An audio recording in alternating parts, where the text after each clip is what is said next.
ആര്യവേപ്പിൻ്റെ soap. ആര്യവേപ്പില കുരുവോട് കൂടിയത് തിളപ്പിച്ച് എടുക്കുന്നു. ആര്യവേപ്പ് സോപ്പ്. ആര്യവേപ്പിൻ്റെ സോപ്പ്. ആര്യവേപ്പ് ഇല കൊണ്ടുള്ള സോപ്പ്.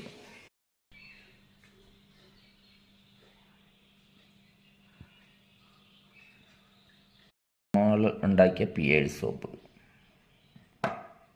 ശംഖുപുഷ്പത്തിൻ്റെ സോപ്പ്. ഇതൊക്കെ ശംഖുപുഷ്പം. ഇത് പപ്പായയും മഞ്ഞൾപ്പൊടിയും കൂടിയുള്ള soap. Double boil system. Soap base.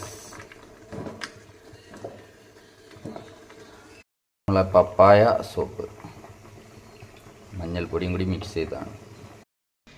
മഞ്ഞളും പപ്പായയും സോപ്പ്.